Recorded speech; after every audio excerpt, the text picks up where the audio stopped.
दोस्तों अगर आप नए हैं और डीमैट अकाउंट खोलना चाहते हैं तो आज ही प्ले स्टोर पे जाइए और ग्रो ऐप डाउनलोड कीजिए और अपना डीमैट अकाउंट आज ही क्रिएट कीजिए। दिन के निचले स्तर पर अभी ट्रेड करता हुआ नजर आ रहा है। दोस्तों जिस तरीके से आप देख पा रहे हैं मार्केट में, ओवरऑल मार्केट में आज मंदी के संकेत देखने को मिल रहे हैं, क्योंकि ओवरऑल ग्लोबल मार्केट थोड़ा सा मंदी ही दिखा रहे हैं। लेकिन फिलहाल हम बात करने वाले हैं यस बैंक के बारे में। यस बैंक का फ्रंट पेज मैं आपके सामने लेकर आया हूं। आप यहां पर देख पा रहे हैं आज इसमें भी कोई खास ना तो ऊपर की साइड मूवमेंट है ना ही कोई नीचे की साइड मूवमेंट है। आप इसे नॉर्मल सी फ्लैट ट्रेडिंग कह सकते हैं। जिस तरीके से आज भी इसमें ट्रेडिंग देखने को मिल रही है, कोई बहुत बड़ा चेंज देखने को नहीं मिल रहा। फिलहाल आप देख पा रहे होंगे 13 रुपए 20-25 पैसे के आसपास इसकी प्राइस है और लगभग वही आधे % के आसपास की आपको अभी गिरावट नजर आ रही है। दोस्तों मैं आपको बताऊं पिछले काफी दिनों से ये इसी लेवल पर सस्टेन कर रहा है। आप आज भी देखिए 13 रुपए 20 पैसे और 13 रुपए 25 पैसे से 30 पैसे तक ही घूम रहा है प्राइस इसका। आप देख पा रहे होंगे जिस तरीके का चार्ट है, सिर्फ 2 प्राइस के ऊपर ये बार बार ऊपर नीचे हो रहा है। कहीं भी इसे कोई डायरेक्शन नहीं मिल रही कि फिलहाल किधर जाना चाहिए। लेकिन दोस्तों मैं आपको बताऊं फिलहाल हम प्राइस के हिसाब से इसे डिस्कस नहीं कर रहे हैं, क्योंकि प्राइस के हिसाब से यस बैंक काफी हद तक कमजोरी दिखा रहा है और इसमें अभी तक कोई भी अच्छे संकेत देखने को मिल नहीं रहे। लेकिन मैं आपको इस वीडियो में सिर्फ एक न्यूज बताने वाला हूं जो यस बैंक के नजरिए से काफी ज्यादा खास हो सकती है और काफी ज्यादा अच्छी हो सकती है। लेकिन उन न्यूज पर मैं चलूं उससे पहले आपको कुछ डेटा दिखा देता हूँ, फिर मैं आगे आपको न्यूज दिखाऊंगा।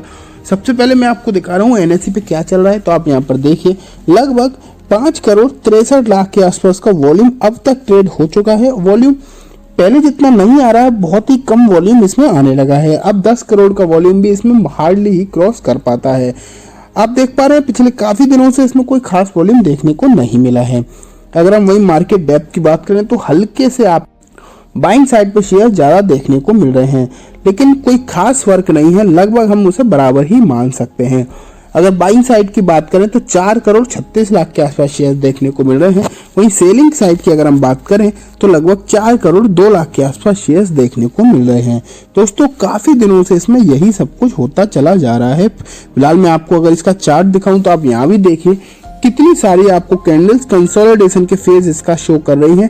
लगातार एक ही लेवल पे ये सभी कैंडल्स बनती हुई नजर आ रही हैं। थोड़ा सा ऊपर थोड़ा सा नीचे इसमें यही होता हुआ चला जा रहा है।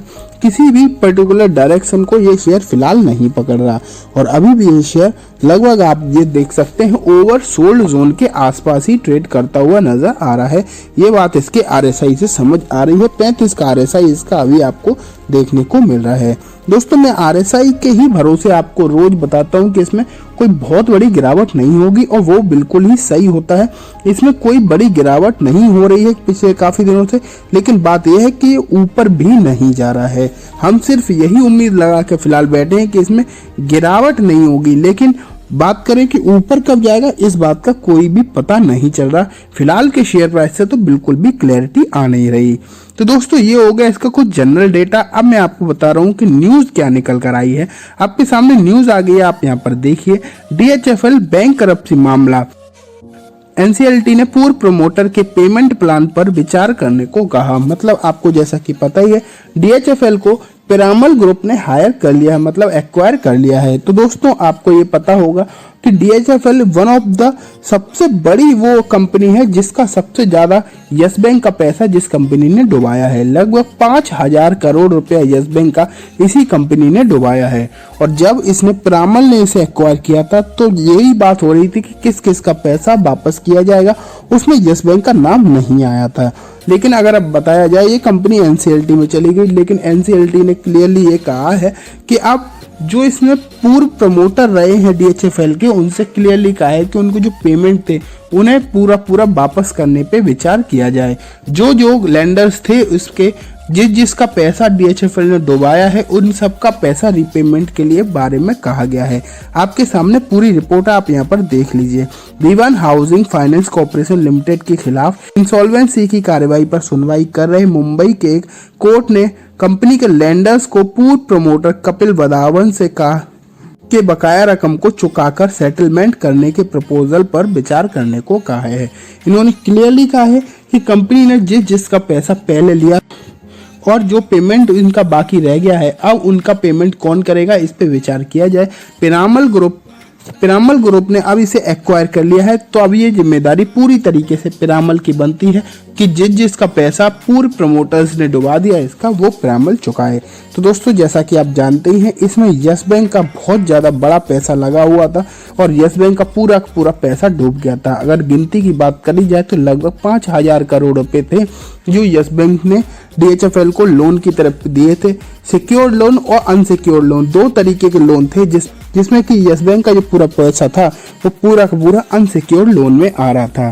तो अभी तक तो ये बात करी जा रही थी कि जिसका सिक्योर्ड लोन है उन्हें पैसा वापस किया जाएगा, लेकिन अब NCLT ने क्लियरली कहा है कि पूरे पेमेंट को रीपेमेंट कैसे किया जाए उसके बारे में विचार करना चाहिए। तो दोस्तों बड़ी खबर यस बैंक के नज़रिए से ये है कि इतना ज़्यादा इसका जो पैसा इस कंपनी में फंसा हुआ है, अगर रीपेमेंट की प्रोसेस जारी हो जाती है, शुरुआत हो जाती है, तो यस बैंक के भी 5,000 करोड़ की रिकवरी की उम्मीद पूरी तरीके से जाग जाएगी। और दोस्तों ये तो आपको पता ही है कि यस बैंक जिस तरीके से रिकवरी कर रही है उसमें ये बिल्कुल भी डाउट नहीं किया जा सकता कि उम्मीद पूरी है कि DHFL वाली रिकवरी भी इसमें हो जाए। और अगर DHFL की पैसे की रिकवरी इसमें होती है तो ये बहुत बड़ी बात रहेगी, क्योंकि सबसे ज़्यादा प्रॉब्लम यस बैंक को DHFL की तरफ से ही आई है। तो दोस्तों ये बात हो गई यस बैंक के बारे में, मैंने आपको पूरा डेटा भी दिखा दिया, पूरी न्यूज़ भी बता दी। उम्मीद करता हूँ आपको सब कुछ क्लियरली समझ आ गया होगा। दोस्तों अगर आप नए हैं और डीमैट अकाउंट खोलना चाहते हैं तो आज ही प्ले स्टोर पे जाइए और ग्रो ऐप डाउनलोड कीजिए और अपना डीमैट अकाउंट आज ही क्रिएट कीजिए।